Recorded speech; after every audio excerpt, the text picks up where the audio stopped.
Connecticut, we are 3 Alpha, Charlie Tango, over.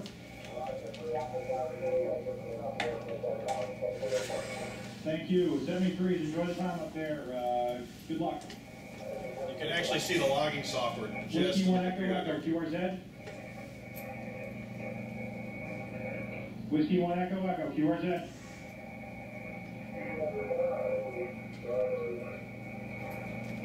Kilo 5, Whiskey Bravo Mike, Whiskey 1 Echo Echo. We are 3 Alpha, Charlie Tango, over.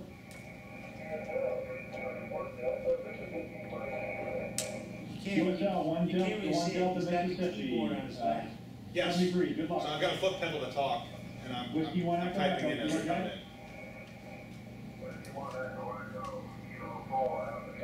So what'll happen here is I'm going to hit a dead spot, and I've been doing this for, this is 2 minutes into the video, I'm doing it. So you'll see me use the voice recorder and sort of take a break. 2 Alpha GA, QSL, 73, good luck. Whiskey 1 Echo Echo, QRZ. The lip sync's off. Yeah, CQ Field Day, CQ Field Day, Whiskey 1 Echo Echo, QRZ. It's the AVI file, the MID's file. CQ Field Day, Whiskey 1 Echo Echo, Whiskey 1 Echo Echo. They're calling station. There was somebody in there, but... And there's the recorder. Whiskey 1 Echo Echo, Whiskey 1 Echo Echo. The lip syncs. Works fine on my Mac. Was that Whiskey Bravo? So anyway, I used the voice recorder and for a couple tries, and then someone came back, and I went back in and you know, used my real voice. The trick of the voice recorder is you have to record multiple people who are operating. Exactly. Because if it's my voice recorder and then Donna comes back and makes the actual voice contact, people don't know what to do. And it's worse the other way, because they're expecting, you know, if she's on the voice recorder and I come back, they're like, well, no, that was a woman before, and that's what I want to talk to. So. She actually had a winter field day at Puerto Rico, like 2 in the morning. Wow. So anyway, it's a good time. I know a lot of you have done it, but if you haven't done it before, you know, I encourage you guys to do it. And if you have done it, you know, please come back. I'm not going to beg anybody, but we could really use you. I mean, look, there's like 20 people here. It's 20% of the club. I think we have 100 members. So. Jim is here. You want to have Jim give a little talk about the satellite that we're going to be working? Yeah, we didn't even touch on satellite, which I think is another free station. Well, I did some quick checking. Looks like there's 3 or 4 satellites that are actually operating. Actually, about 3 satellites that are operational. But the good news is the International Space Station looks like it's going to make a guest appearance at about 3:30 on Saturday. Oh wow! Ooh. And how many people will be trying that one? Well, that's the thing, is that those guys generally, for special events, field days, they usually have one of the astronauts on the air. Now, I've actually made ISS contact. We actually did it one afternoon. It's an interesting thing to see. But if everything works out, I'll actually have a robotic antenna positioner ready to go. Nice.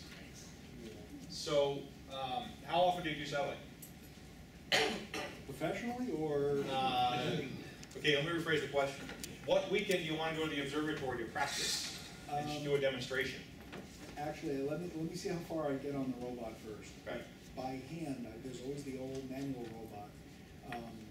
It's actually not a difficult thing to do as long as I know where north is. That's great. Yeah.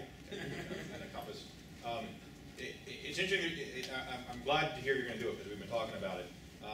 Another club, the club I used to be a member of in Maryland, they're 26A. Okay, we're 3A. They're 26A. They operate all bands, all modes, all frequencies. It's pretty cool. They have like the big white circus tent. Anyway, so the email I got from them was next weekend we're going to set up the satellite and test it. So come one, come all. We're barbecuing all night. They're doing a whole big thing about it. Point being, no one here has done satellite except for you. I mean, I chased one once. So if you have an opportunity to do a demo, you know, we'll find a place to do it, and that would be good because it would really get everything tested before 3:30 on Saturday, which is when probably we finish setting it up. we worked the space station a couple of years ago down at Reckitt. And We worked with her. her. Good. The information I got last year with some of the people I was traveling with out to Dayton was that Jim, if you're working satellite on field day, you really need an amplifier because there's so much noise for everybody trying to work it at the same time, that in order to break through the noise, you need more power. Yes and no. Actually, you don't really want that much power. Okay. When we did the International Space Station contact, okay, it was after a couple of years, I was using 1 watt into a handmade log periodic antenna. Okay, because that was one of the comments that was made by them, that it's so difficult to make a satellite contact during field day because it's so crowded. Everybody's trying to do it. You also have to be careful about what you do to the satellites. A lot of them will shut you down if you Okay. hit them too hard. My understanding of satellite's all about direction and pinpointing it. And Yes. if you hit it dead on, you can do 1 watt. If Right. you are offset, you just need more to. You need 100. Yeah. Yeah.